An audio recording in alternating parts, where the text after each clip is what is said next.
Hai siswa dan siswi SMK SMT Bandar Lampung, jurusan Kimia Industri. Selamat datang kembali di pelajaran OTK, Grinding, dan Sizing. Pada kesempatan kali ini kita akan melanjutkan pembelajaran kita yaitu tentang sizing dan ada beberapa hal yang akan kita bahas.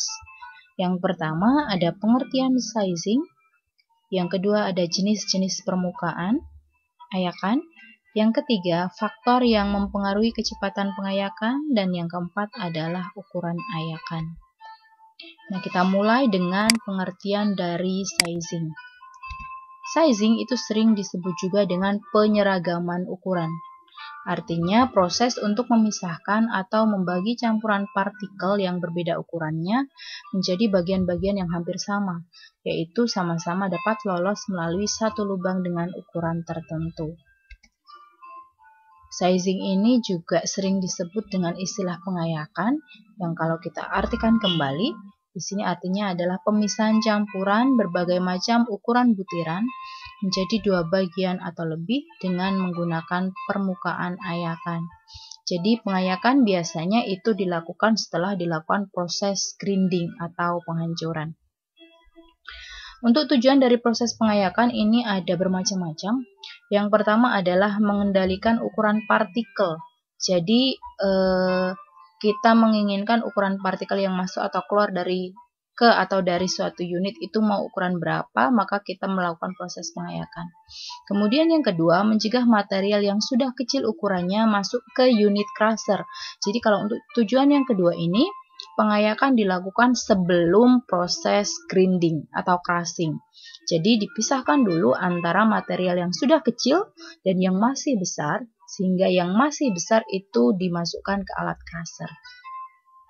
Tujuan yang ketiga, untuk menghasilkan produk akhir dengan ukuran yang relatif seragam. Jadi kalau misalkan kita membuat suatu produk dan ukuran yang diperoleh bervariasi, maka dilakukan pengayakan untuk memperoleh ukuran yang diinginkan.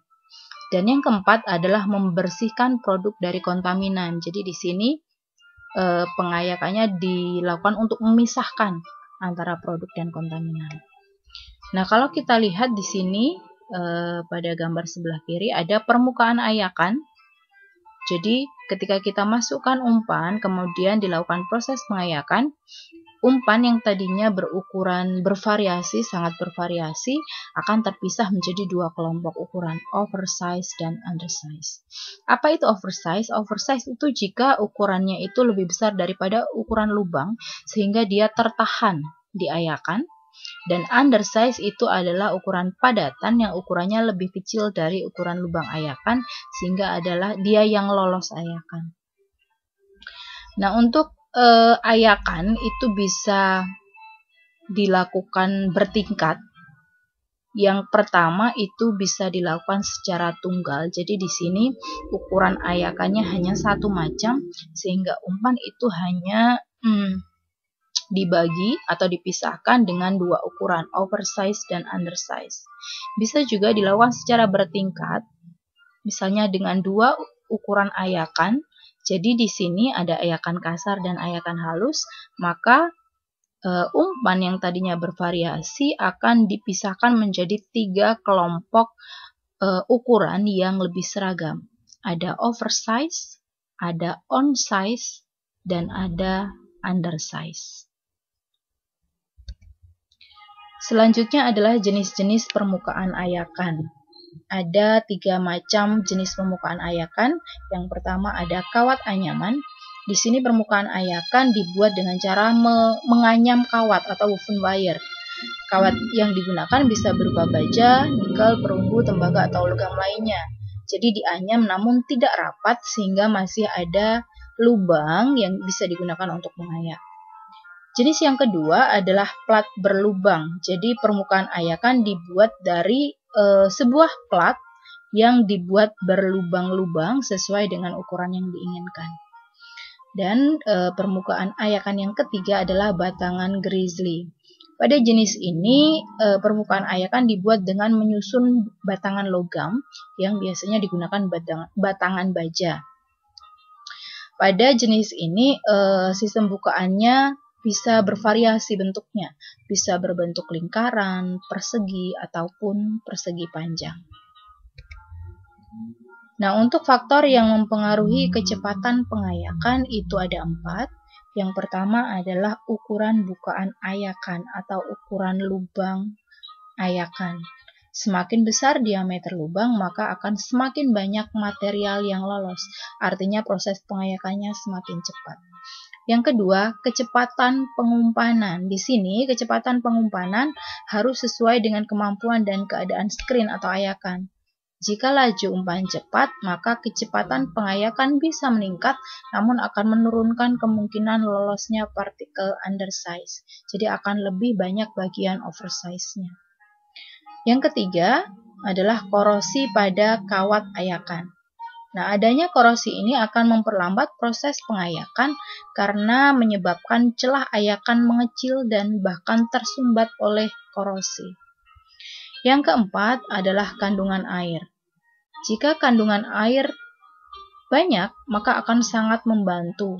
Tapi bila hanya sedikit, maka hanya akan menyumbat skrin. Selanjutnya adalah ukuran ayakan. Jadi, dalam pengayakan ini ada suatu istilah ukuran yang digunakan, yaitu mesh. Apa itu mesh? Mesh adalah banyaknya lubang per inci linear yang dihitung dari tengah tiap kawat dengan jarak 25,4 mm atau 1 inci. Jadi mudahnya seperti ini.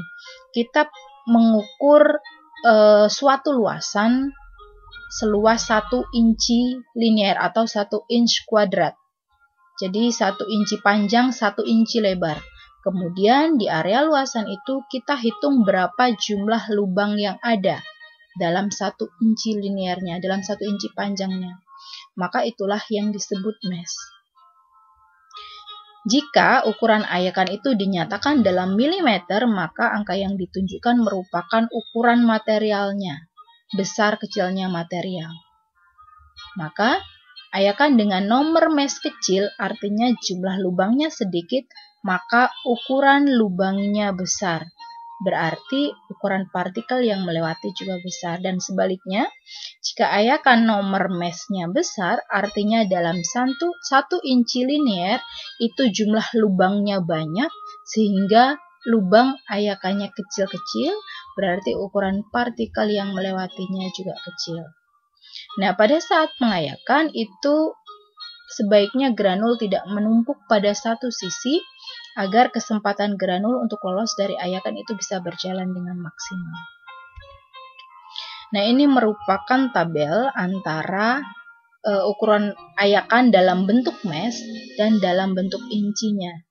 Nah, kalau kita bisa lihat, kita ulang sedikit apa itu mesh. Nah, jadi kalau kita bisa lihat di sini, jadi di sini kita ukur 1 inci linear. Jadi 1 inci, kemudian 1 inci ke sana, dan kita ukur dari tengah kawatnya. Nah, di sini bisa lihat bahwa dalam ukuran 1 inci linear itu kita hitung ada 2 lubang.